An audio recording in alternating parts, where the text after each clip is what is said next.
What's it really like to pitch on Dragon's Den and watch your episode back? Let Miles tell you his story, the highs, the lows, and how it all led back for round 2.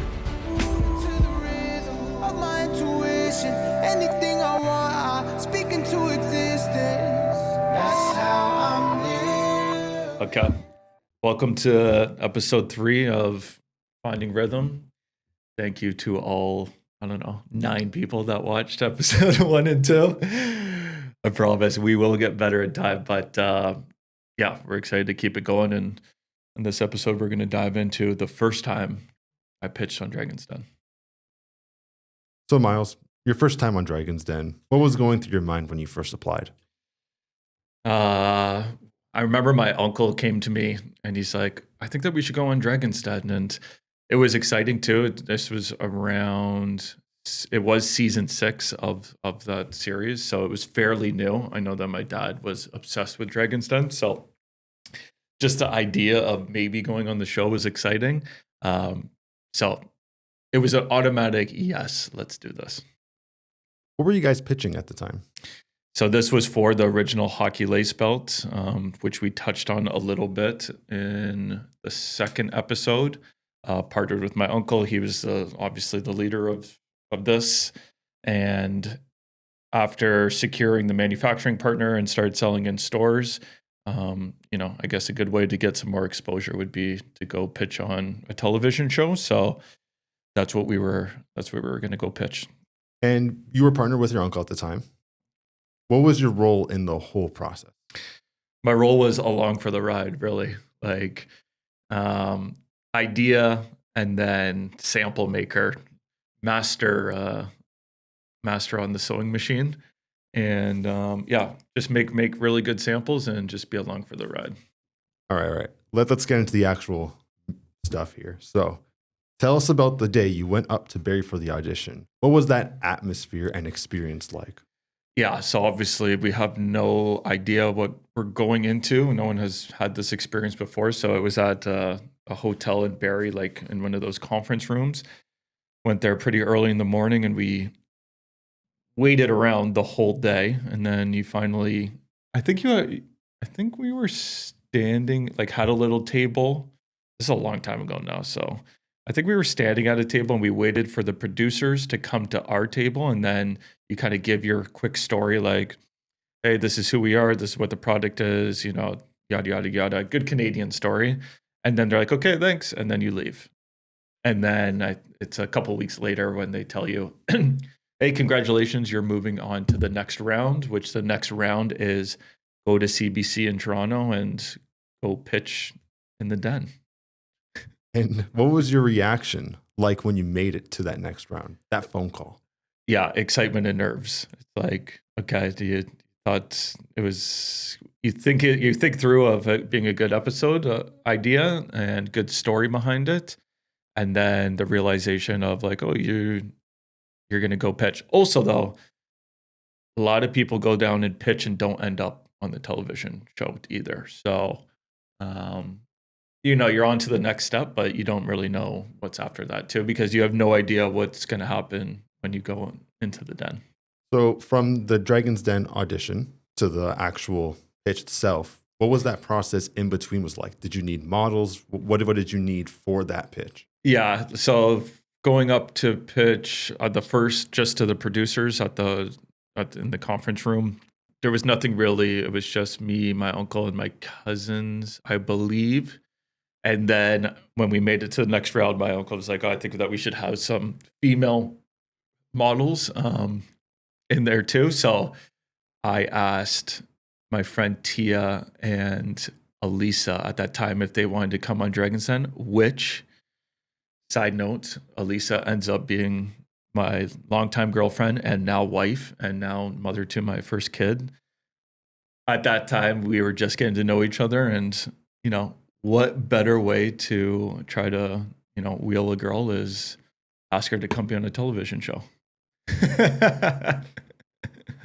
All right, so that's a great in between. Now, take us to the morning of the pitch, that day at CBC. What were you feeling walking into the CBC headquarters? Were you nervous, confident? What was going through your mind?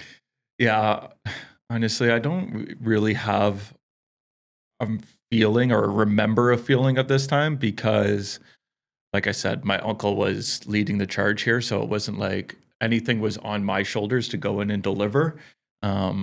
So I assume that it was just very calming but also exciting too, but no real pressure because, I didn't have to go in there and lead the story. My uncle was going to be doing that.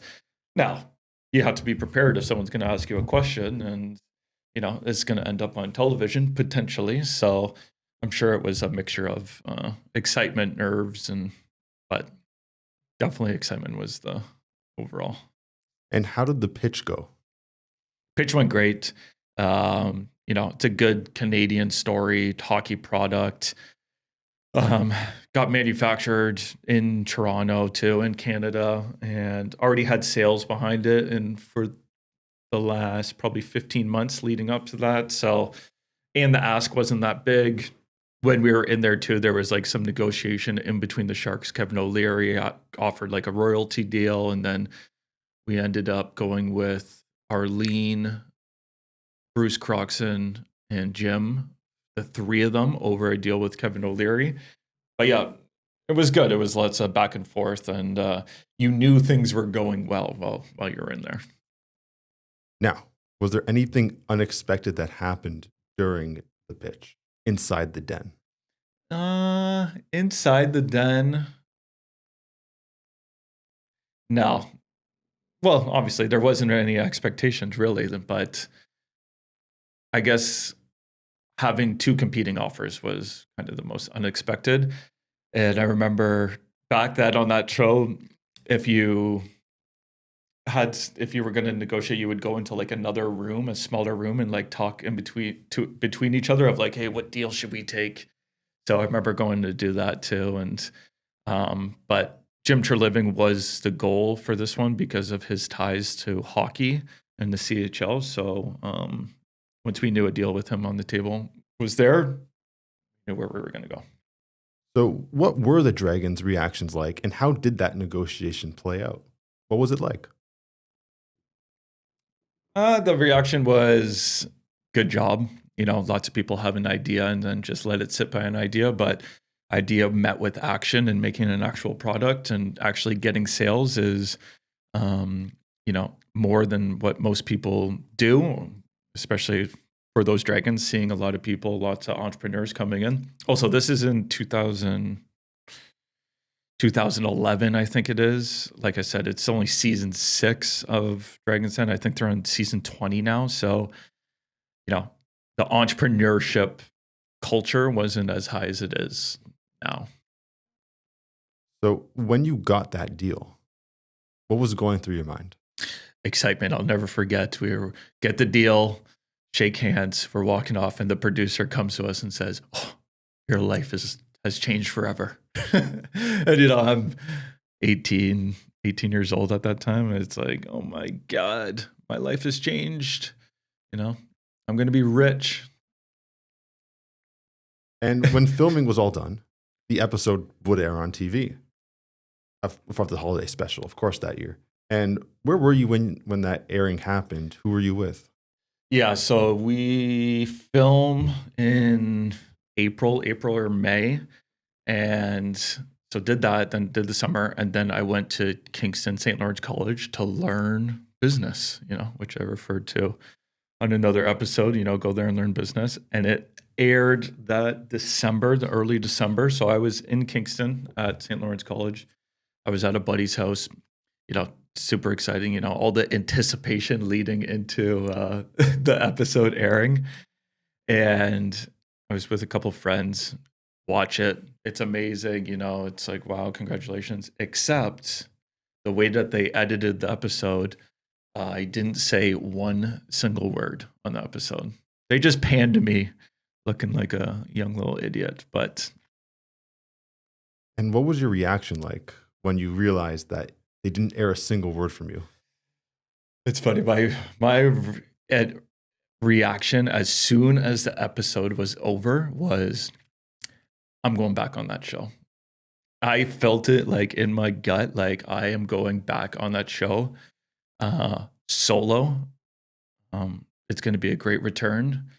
I didn't have any idea of how I was going to get back on that show, what it was going to be with, when it was. But to my core, I was like, I'm going back on that show. So Why did that moment fuel your drive so much? honestly, I don't know why. I really don't know why.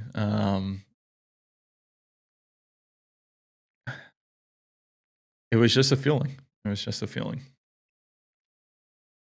And now, what were some key takeaways from this Dragon's Den experience? Well, episode aired, sales went up, you know, Christmas sales too. It was like around that time. So, you could feel the power of the television show, which is one thing.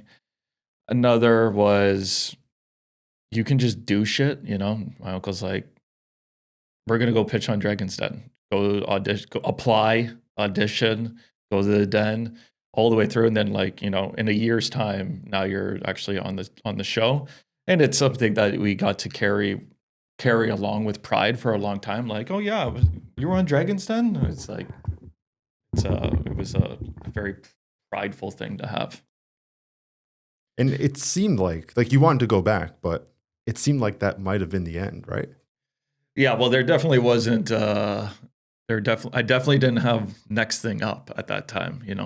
The only thing I had was doing the lace bones at that. And like I said, this was my first dip into entrepreneurship world. So, I had that feeling, but I had nothing up next. And I think everyone can now guess that was not the end of your Dragon's Den journey. Fast forward about 7 years in 2018, season 12. Out of nowhere, you get an email from a producer. What went through your mind when you saw that message? I was right.